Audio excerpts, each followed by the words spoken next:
Right, we've got a fish on. Well, you've joined me today at the Shimano Experience Centre, and I'm here to demonstrate a fantastic way of catching fish during the summertime, which is the Pellet Waggler. The Pellet Waggler is an awesome method of catching fish on commercials across Europe, and is extremely popular when the fish want to feed in the shallow water.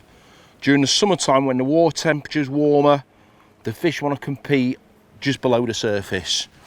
And this is where the Pellet Waggler really does play a big part in catching big weights of fish. Whether you're in a match or you just want to go pleasure fishing, it's such an enjoyable way of catching fish. So let me just quickly explain to you the principle behind it. What you're actually trying to do with the Pellet Waggler is you're trying to get fish competing underneath the surface. We fish commercials all over Europe now. When it comes to carp, they're so used to competing under the surface because that's where initially they were brought up in a stock pond, and they were so used to competing for food with bait hitting the surface when they were fed. And this is where this basically has evolved from. So the Pellet Waggler is about noise and reaction, and it's a very, very busy way of catching fish, but enjoyable at the same time. A lot of the time with the Pellet Waggler you spend out of the water, where you sat there feeding your peg, building it up, and then casting a waggler over the top, creating the same noise as what your pellets do, which is hitting the surface and getting the fish feeding under the surface of the water. Really, really effective way of catching fish. Now today we're at the Experience Centre, I've mentioned, and we're catching a lot of fish on the Waggler, but they're a smaller stamp.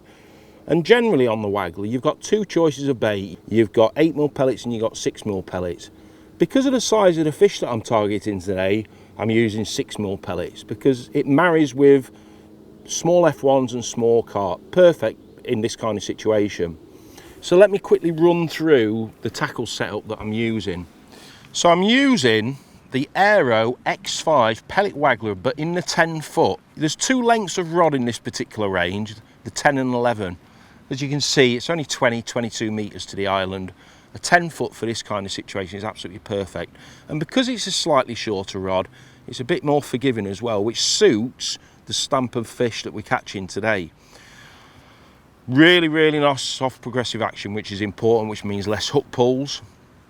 And I'm using the Stradic 4000 reel. Now, a lot of people go for a 3000. I like a 4000 for all my waggler fishing.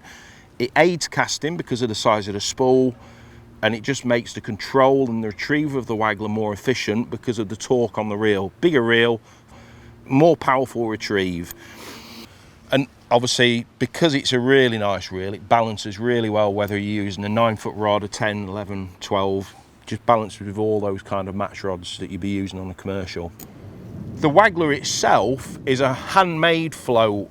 I use a lot of Keith Easton Wagglers, and these as well. These are awesome. They both cast ultimately true, which is really important when you're feeding a tight area. We're feeding on the edge of the island. I want to ensure that I'm being accurate with my casting and being consistently good with my casting, and you need the right tool to do that properly. So use the right waggler that allows the waggler to go where you want it to go. There's a lot of wagglers, unfortunately, they will kind of like go off course through the air in the process of the cast. Pick some accurate wagglers and they'll make a big difference. This is a 0.4 gram, quite short and stumpy. Now, the most important part behind the waggler is that when it hits the surface, it pops up virtually instantly, because a lot of your bites on the waggler will come within 10 seconds of your float and your bait hitting the surface. And if your float is still rising to the surface when a fish takes your bait, you won't actually it won't register on the float. So use a waggler that's kind of like short and stumpy on calm conditions to allow it to pop up really quickly. And then when it's a bit windy, I'll use a slightly longer waggler that's a bit thinner, that actually pulls the weight of the waggler further down underneath the surface to get rid of that movement. So there's two options with the waggler, and of course the weight is dictated by the distance that you want to fish. If I want to fish further out, I'll swap from a 0.4 gram to a 0.6.